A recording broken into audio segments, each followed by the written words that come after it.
नमस्कार, आप देख रहे हैं न्यूज इंडिया। आपके साथ मैं हूं अभिषेक। नमस्कार, आप देख रहे हैं न्यूज इंडिया नेशन एट 9 में आपका बहुत बहुत स्वागत है। इस बुलेटिन में हम आपको दिखाएंगे पूरब से लेकर पश्चिम तक की खबरें, उत्तर से लेकर दक्षिण तक की खबरें, हर जिले की खबरें आपको दिखाएंगे, तफसील पर उन पर चर्चा भी करेंगे। चलिए करेंगे शुरुआत।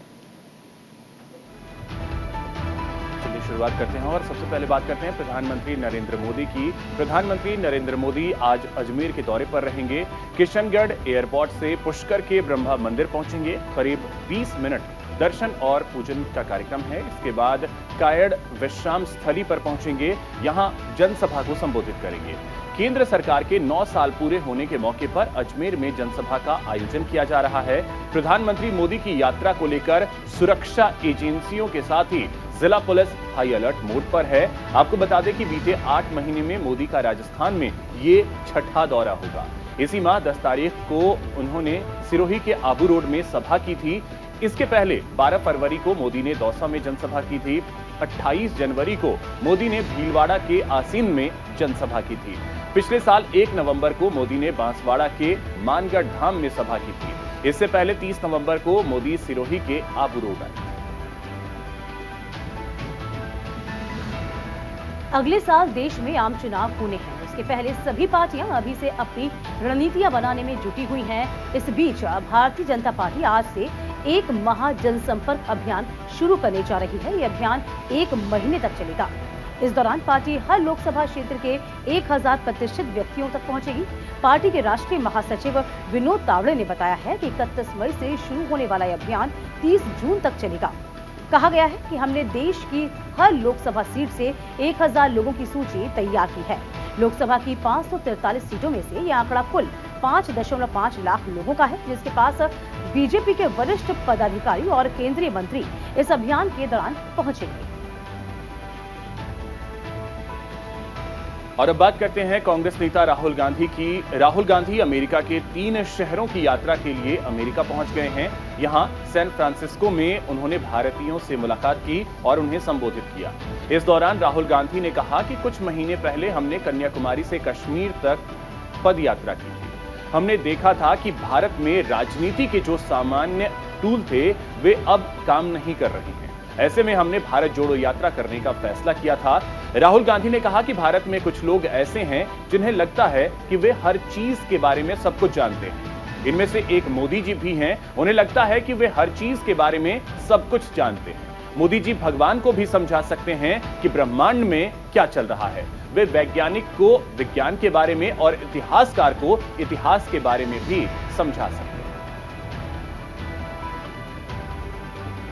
खबर दिल्ली से है, जहां कंबोडिया के राजा नोरोडोम सिहामोनी भारत की अपनी पहली राजकीय यात्रा पर आए हुए हैं।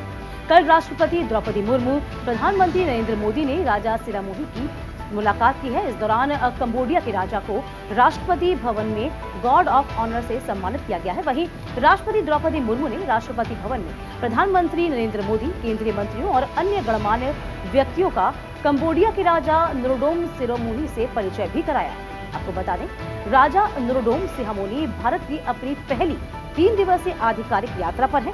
उनकी यात्रा भारत और कंबोडिया के बीच कूटनीतिक संबंध स्थापित होने की 70वीं सालगिरह के उपलक्ष्य में हो रही है। दोनों देशों के बीच वर्ष 1995 में 1952 में कूटनीतिक संबंध स्थापित हुए थे। अपने तीसरे कार्यकाल के पहले विदेश दौरे के लिए नेपाल के प्रधानमंत्री पुष्प कुमार दहल प्रचंड आज से भारत दौरे पर होंगे। चीन से पहले निमंत्रण मिलने के बावजूद प्रचंड ने भारत को अपने तीसरे कार्यकाल के पहले विदेश दौरे के लिए चुना। नेपाल, भारत और चीन दोनों के लिए बहुत महत्वपूर्ण है। आज से 3 जून तक 4 दिवसीय भारत यात्रा पर पुष्प कमल दहल प्रचंड होंगे।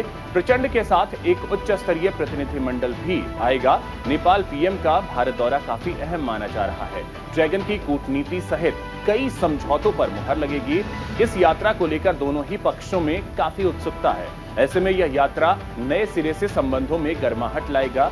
प्रचंड सदियों पुराने बहुआयामी द्विपक्षीय संबंधों को मजबूत करने के लिए पीएम नरेंद्र मोदी और अन्य नेताओं से वार्ता करेंगे। केंद्रीय गृह मंत्री अमित शाह के मणिपुर दौरे का आज आखिरी दिन है।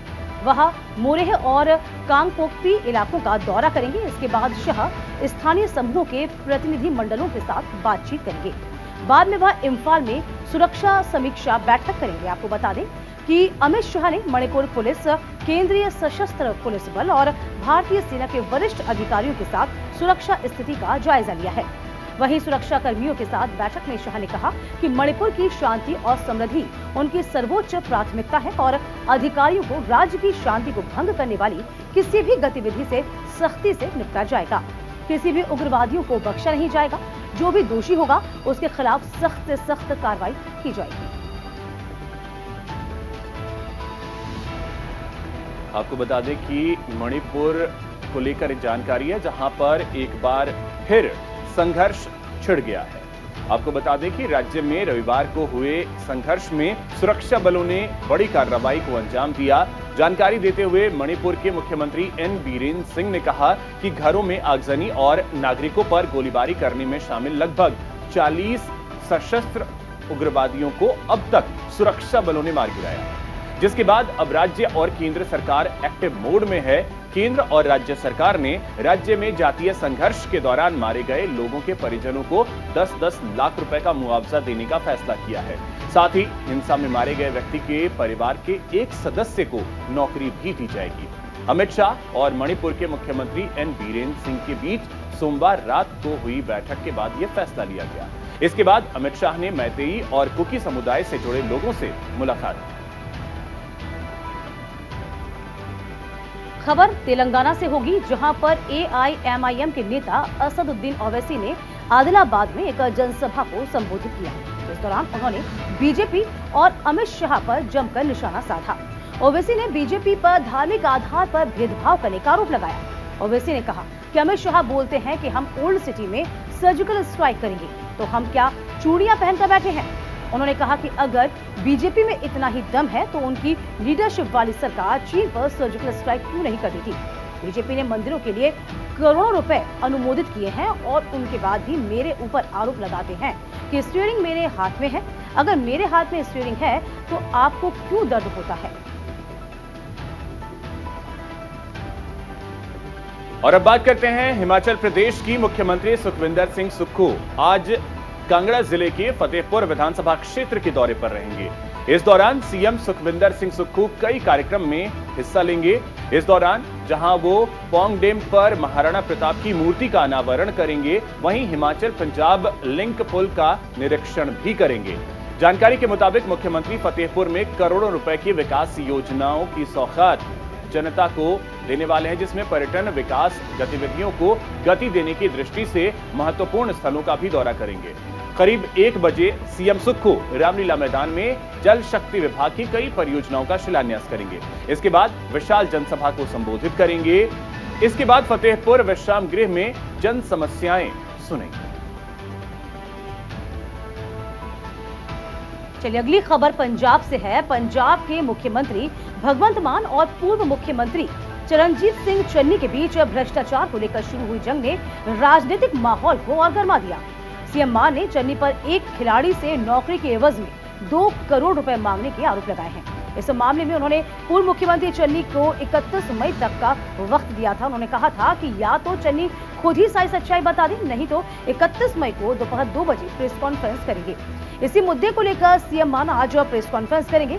इस दौरान सीएम मान भ्रष्टाचार को लेकर कई बड़े खुलासे भी कर सकते हैं। हालांकि आरोप लगने के बाद पूर्व सीएम चन्नी गुरुद्वार में जाकर गुरु ग्रंथ साहिब के सामने पेश होकर अपनी सफाई दे रह चुके हैं। उन्होंने कहा कभी भी किसी से किसी तरह पैसे की डिमांड नहीं की गई है। अगली खबर यूपी से समाजवादी पार्टी को लेकर है, जहां साल 2024 के लोकसभा चुनाव के लिए सपा बड़ी तैयारी में जुटी है। आपको बता दें कि यूपी के सभी जिलों में समाजवादी पार्टी प्रशिक्षण शिविर लगाएगी, जहां 5 और 6 जून को लखीमपुर खीरी, 9 और 10 जून को सीतापुर में प्रशिक्षण शिविर का आयोजन किया जाएगा। कहा जा रहा है कि सभी प्रशिक्षण शिविर में सपा अध्यक्ष अखिलेश यादव शामिल होंगे, जहां बूथ मैनेजमेंट, वोटर लिस्ट और बूथ कमेटियों पर चर्चा करेंगे। वहीं 80 लोकसभा सीटों की अलग अलग आंतरिक बैठक भी होगी।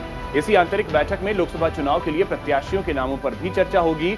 सपा ने अभी किसी बड़े दल के साथ गठबंधन करने का ऐलान नहीं किया। अब बात मध्य प्रदेश की होगी, जहां सीएम शिवराज सिंह चौहान ने मध्य प्रदेश के 12वीं के टॉपर छात्राओं के साथ छात्रों को भी ई स्कूटी देने की घोषणा की है। मुख्यमंत्री शिवराज सिंह ने टॉपर्स के लिए घोषणा करते हुए कहा है कि इस साल 12th के 78,000 बच्चों को लैपटॉप दिए जाएंगे। साथ ही 12th में जो बेटी स्कूल टॉपर होगी उसे ई स्कूटी प्रदान की जाएगी। इसके साथ ही साथ उन्होंने कहा है कि हमने तय किया है कि इस साल हायर सेकेंडरी स्कूल के टॉप छात्रों को भी, जो टॉपर्स होंगे छात्र, उन्हें भी स्कूटी दी जाएगी। इस ऐलान के बाद सभी छात्र बेहद खुश हैं। इस कार्यक्रम के दौरान सीएम शिवराज सिंह चौहान ने मेधावी विद्यार्थियों के साथ साथ यूपीएससी में चयनित कैंडिडेट्स को भी सम्मानित किया।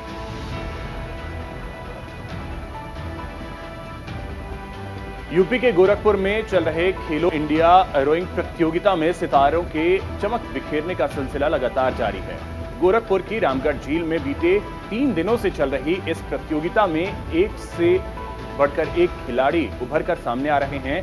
रोइंग प्रतियोगिता के 2000 मीटर की स्पर्धा में अलग अलग विश्वविद्यालय के युवा खिलाड़ियों ने जीत का परचम लहराकर लोगों का ध्यान आकर्षित किया। रोइंग प्रतियोगिता में 24 विश्वविद्यालयों के 471 खिलाड़ी हिस्सा ले रहे हैं। फर्स्ट, सेकंड और थर्ड स्थान प्राप्त करने पर उन्हें गोल्ड, सिल्वर और ब्रॉन्ज मेडल देकर सम्मानित किया गया। दर्शकों की जोरदार तालियों की गड़गड़ाहट के बीच पदक पाकर उनके चेहरे खिल उठे। अब बात राजस्थान की करते हैं, जहां मुख्यमंत्री अशोक गहलोत और कांग्रेस नेता सचिन पायलट के बीच चली आ रही तकरार में अब सुलह हो गई है। दिल्ली में कांग्रेस आला कमान ने दोनों के बीच सुलह कराई है। इसके बाद मुख्यमंत्री अशोक गहलोत ने कहा है कि हाईकमान के साथ मिलने के बाद कोई सहयोग क्यों नहीं करेगा। विश्वास देकर ही विश्वास जीता जाता है। हाईकमान ने हम पर विश्वास किया है। अगर हम सब मिलकर चलेंगे तो सरकार हमारी आएगी। आज तक पार्टी में वफादारी से रहे हैं, आगे भी रहेंगे। उन्होंने कहा कि सोनिया गांधी ने एक बार कहा था कि जो धैर्य रखता है उसको कभी न कभी मौका मिलता ही है। पायलट की भूमिका पर गहलोत ने कहा है कि भूमिका हाईकमान की होती है। मेरे लिए पद मायने नहीं रखता। मैं 3 बार मुख्यमंत्री रहा, मेरे काम करने में कोई कसर नहीं छोड़ी है और आज मेरी ड्यूटी है मैं उन दिशा में काम करूं कि सरकार कैसे रिपीट हो। अब बात करते हैं दिल्ली के मुख्यमंत्री अरविंद केजरीवाल की, जो इन दिनों केंद्र की तरफ से लाए गए अध्यादेश के खिलाफ विपक्षी दलों का समर्थन जुटाने की कोशिश में लगे हैं। सीएम केजरीवाल लगातार विपक्षी नेताओं से मुलाकात कर रहे हैं। इसी कड़ी में मुख्यमंत्री केजरीवाल ने सीपीएम नेता सीताराम येचुरी से मुलाकात कर अध्यादेश के खिलाफ उनका समर्थन मांगा। सीताराम येचुरी ने केजरीवाल से पूरा समर्थन देने की भी बात कही। इसके बाद दोनों नेताओं ने एक संयुक्त प्रेस कॉन्फ्रेंस की। इस दौरान अरविंद केजरीवाल ने कहा कि केंद्र सरकार संविधान के खिलाफ जाकर काम कर रही है, हमें एकजुट होकर उन्हें रोकना होगा। कांग्रेस से अपील करते हुए केजरीवाल ने कहा कि ये समर्थन मैं अपने लिए नहीं बल्कि देश के लोकतंत्र को बचाने के लिए मांग रहा हूं। सबसे बड़ी विपक्षी पार्टी कांग्रेस से हमारा संविधान बचाने के लिए आगे आने की अपील।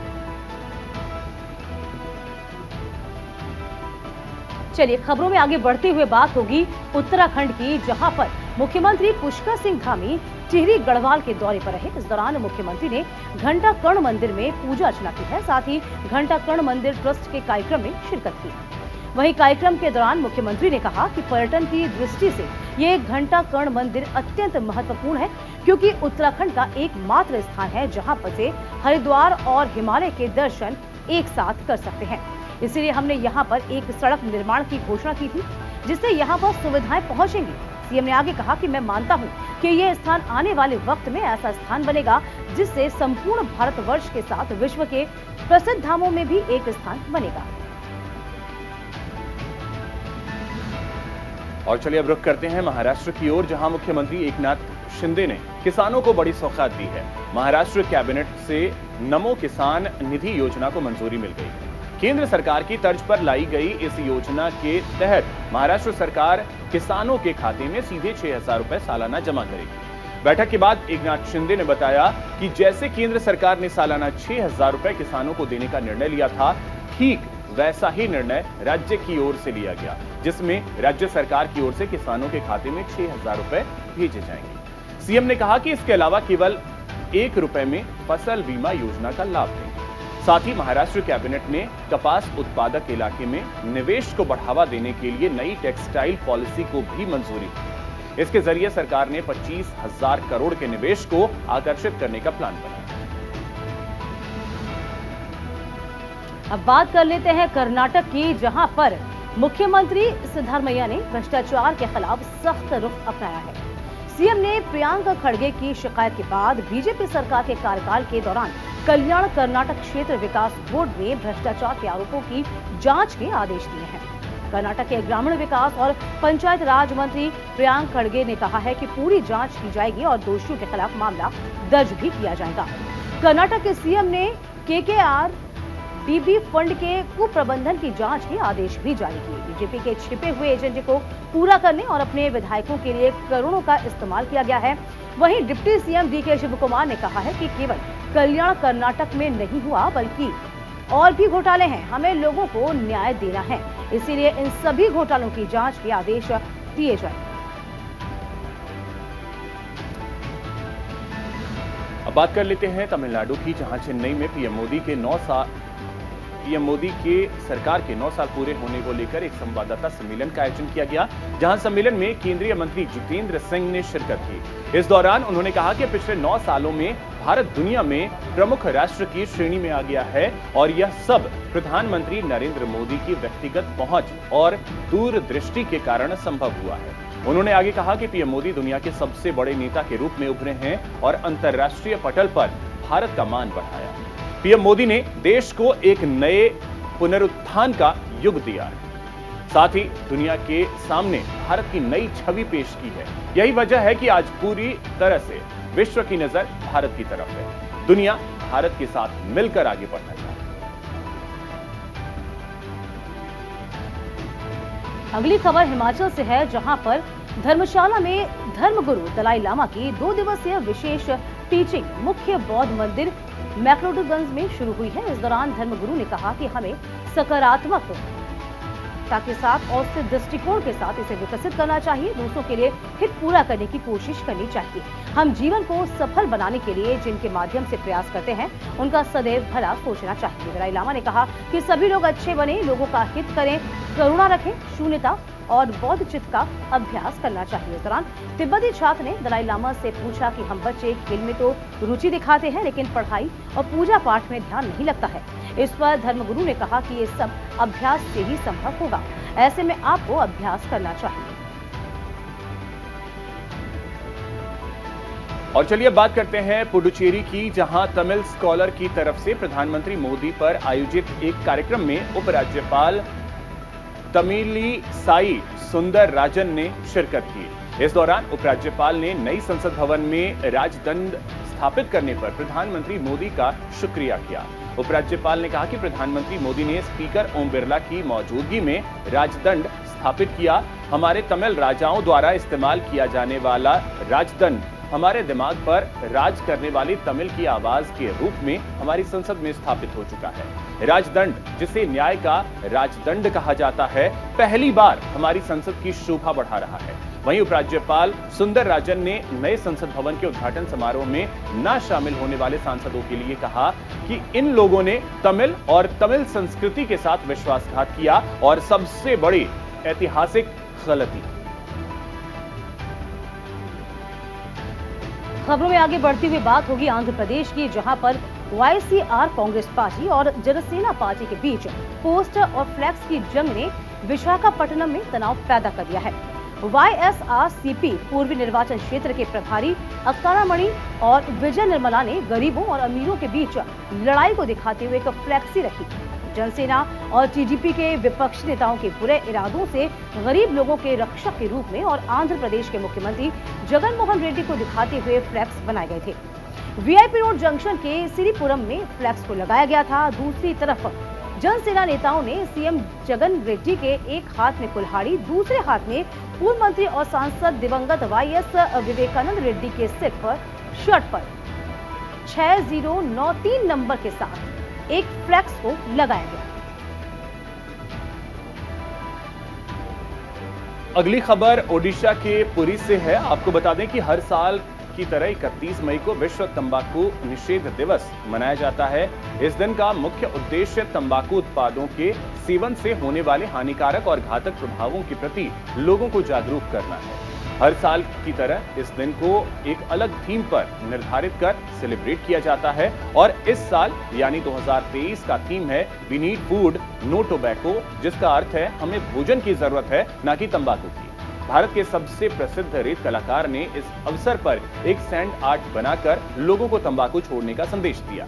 देश के सबसे मशहूर सैंड आर्टिस्ट सुंदरसन पटनायक को पद्मश्री से सम्मानित किया जा चुका है। उन्होंने विश्व तंबाकू निषेध दिवस के अवसर पर ओडिशा के एक समुद्र तट पर एक बड़ी सैंड आर्ट बनाई। इस आर्ट में उन्होंने सिगरेट न पीने की अपील की। देश की राजधानी दिल्ली समेत उत्तर भारत के कई राज्यों में मौसम ने करवट ले ली है, जिस कारण भीषण गर्मी से लोगों को राहत मिली है। इस बीच मौसम विभाग ने आने वाले दिनों के लिए भी बारिश और तूफान का अलर्ट जारी कर दिया। भारतीय मौसम विज्ञान विभाग के मुताबिक दिल्ली में 4 जून तक मौसम सुहाना रहेगा। दिल्ली में मंगलवार शाम को 80 किलोमीटर प्रति घंटे की रफ्तार से तेज आंधी के बाद आई बारिश के कारण तापमान में गिरावट दर्ज हुई है। इधर आज सुबह से ही एनसीआर में बारिश का दौर जारी है। मौसम विभाग ने कहा है कि एक और पश्चिमी विक्षोभ के चलते आने वाले दिनों में दिल्ली समेत उत्तरी मैदानी इलाकों में तूफान और बारिश की संभावना है। मौसम विभाग के अनुसार 5 जून तक अधिकतम तापमान 40 डिग्री के नीचे रहने का अनुमान है, तो वहीं बिहार, झारखंड, पंजाब, मध्य प्रदेश, उत्तर प्रदेश में बारिश के चलते तापमान में गिरावट देखने को मिली।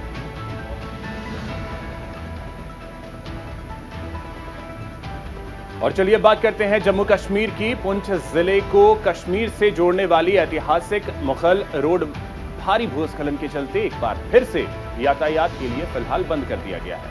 स्थानीय लोगों की माने तो अगर यह भूस्खलन दोपहर के समय होता तो एक बड़ा हादसा हो सकता था। देर शाम जब भूस्खलन हुआ तो उस समय सड़क पर गाड़ियां नहीं थी। भारी भूस्खलन होने से मार्ग पर भारी मात्रा में मिट्टी, पत्थरों के साथ ही बड़े बड़े पेड़ सड़क पर आ गए। इस दौरान गुज्जर बख्तर वालों ने जिला प्रशासन को इसकी जानकारी दी। इसके बाद बहराम गल्ला की तरफ मुगल रोड पर यातायात को बंद कर दिया गया। अब सड़क को खोलने के लिए मलबे को हटाया जा रहा है।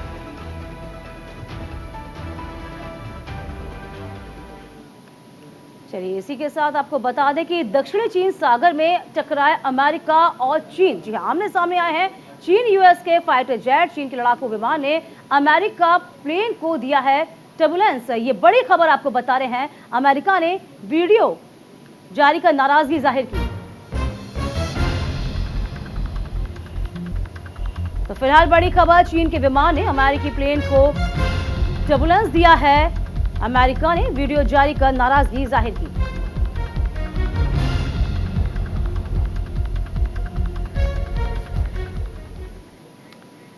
तो चलिए इसी के साथ इस बुलेटिन में इतना ही। नमस्कार।